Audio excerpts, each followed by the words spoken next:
So I don't really want to do a big recap as to everything that's gone on with this goaltender the past few days. Because quite frankly, there's so much that keeps on coming out, and a lot of these things are conflicting, a lot of these things are painting the player in a bad light, others are painting the Boston Bruins in a bad light, and because there's so much clashing going on between different pieces of information revealed by different sources, I want to just go out there and talk about the trade rumors, because right now, when it comes to Boston Bruins goaltender Jeremy Swayman, we have a bunch of articles going over the tape as to where it is that he could get sent to should the Boston Bruins not find a way to sign this guy, and should he find himself out of there. Now, I'm recording this audio on the night of Thursday, October 3rd. It'll be uploaded in public on YouTube on October 4th, Friday at 10 a.m. PST.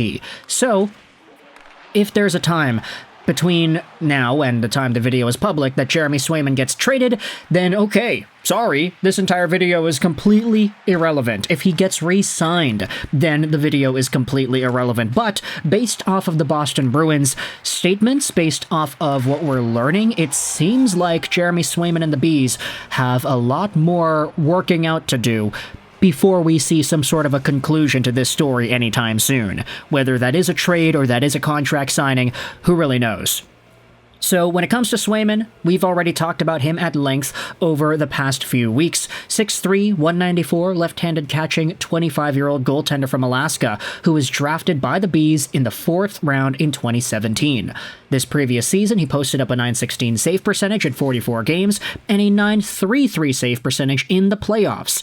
That was one of the things that he said the Boston Bruins held against him in the arbitration last year, that you can't necessarily rely on this guy in the playoffs. Well, Jeremy Swayman showed them. Now, the reason we are talking about Swayman in this video is because of 2 articles that were published on different websites on October 2nd.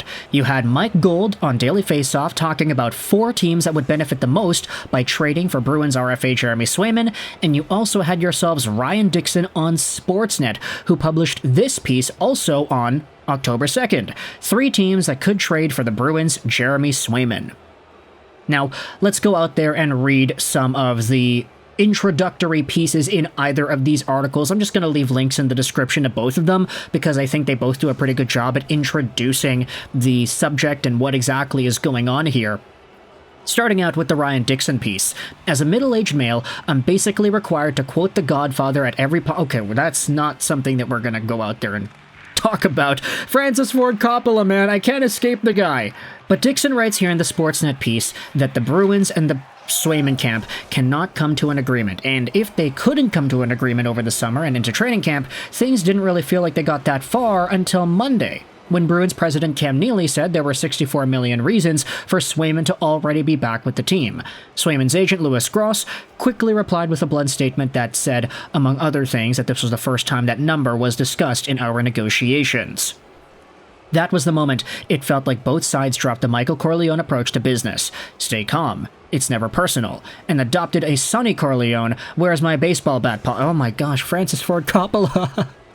If you don't know, I watched Megalopolis in theaters the other day. Hated it. I gave it a 1.5 out of 10. That was so narratively challenged. Anyways, if you want to see my movie reviews, you can go onto my Instagram page at GeoPal55. There's every chance that this standoff between Swayman and the organization he has said all along he wants to remain a part of still resolves peacefully. That's a weird sentence. But for the first time in this saga, it feels like an outcome other than Swayman remaining in Boston is something worth considering.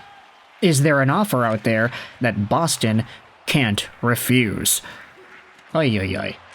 Let's go over to the other article and talk about some of the 4 teams that Mike Gold on Daily Faceoff writes could be destinations for Jeremy Swayman. We'll go back to the Ryan Dixon piece at the end of the video, starting out with the Chicago Blackhawks. Take a look at what Gold writes here. Even with Connor Bedard in the fold, the Blackhawks are one of the NHL's worst teams. They took some swings this offseason in a bid to get a little bit better, but their forward group still drops off enormously after Bedard, Teravainen, Hall, and Bertuzzi. And that says nothing of their porous defensive group. The Blackhawks can't stay in the basement forever, especially not now that the clock is ticking on Bedard's ELC, but it also seems like they have yet to find a number one goaltender. Adam Gajan, a second-round pick of theirs in 2023, struggled in his first post-draft season with the USHL's Green Bay Gamblers. Drew Commesso, their 2020 second-rounder, was just okay in the AHL. Jeremy Swayman will turn 26 in November. He's a fair bit older than Bedard, but most goaltenders come into their own long after their counterparts at forward and on D. The Blackhawks also have oodles of cap space that they could give to the Alaskan-born goaltender, and potentially even $60 million or more. That's a great idea. I think if you wanted to go full-on piss off the rest of the NHL mode, Chicago is a great destination. Trade Swayman over to the Blackhawks, get a whole bunch of younger prospects in return. Go with Korpisalo if you're Boston because you have no other choice. Korpisalo and Jiri Patera, everybody. Yeah, woohoo, that's going to be amazing. And then Bedard has a franchise-caliber goaltender to play in front of. Great. Second overall team that is listed over here is the Colorado Avalanche. They don't have the same level of financial flexibility as the Blackhawks, so any deal they would make for Swayman would have to include some sort of cap equalization, most likely in the form of a salary dump. However, Colorado's urgency for a solution and goal far outstrips that of Chicago and arguably every other team in the league. Gold then goes out there and brings up a really good point that if you think about the other central teams, you've got Connor Hellebuyck, Jake Ottinger, UC Soros, a lot of top-tier guys. But the Avs are going with Georgiev, who's not that great. So if there's a team that maybe needs a bigger adjustment in goal comparative to where they are with the rest of the league, it may as well be Colorado. You know, they don't necessarily say that goaltending will win you championships, but goaltending can certainly lose you a championship. So for Colorado being as competitive as they are, I do understand this perspective that says that they could be in on Swayman. Next up is a team that I wanted to talk about here. It is the Detroit Red Wings. They struggle enormously to dictate play in any meaningful way over large stretches of 23-24, relying instead on unsustainable shooting percentages to remain inexplicably in the hunt for the 8th playoff spot in the East. Their major collapse in March felt like a foregone conclusion while also serving as a strong indication that major changes need to happen in the summer. Instead, the Wings embarked on a frustratingly inert offseason, making minute changes in an apparent bid to disrupt the status quo as little as possible. Amidst their decisions to re-sign Patrick Kane and replace David Perron with Tarasenko, the Red Wings went out there and signed 37-year-old Cam Talbot to a 2-year deal. He'll most likely battle for playing time with Ville Husso, Lyon, and Kosa. Really? Okay, look, the article's talking about Cam Talbot as if he is washed. He's a lot better than Lyon and Husso. And I do think that Cam Talbot does have the capability of having, let's say, a 9-10, 9-15 save percentage plus a year with the Red Wings this season. Is it true that Swayman would be an upgrade? Yeah, for sure. But I don't like this idea that says that Cam Talbot is a total bum. I mean, he had a 9-13 save percentage last year. Granted, it was with the LA Kings, and I could very well say that the Kings are better defensively than the Red Wings, but I don't know, man. I think Cam Talbot actually does have more to show for, as long as the Wings show up in front of him. Anyways, we have made a few videos already talking about Swayman and the Red Wings, so you can refer to those if you wanted to get that conversation continued. Then the final team that's written about here is the Philadelphia Flyers, whom we have talked about because of their situation with Alexei Kolosov.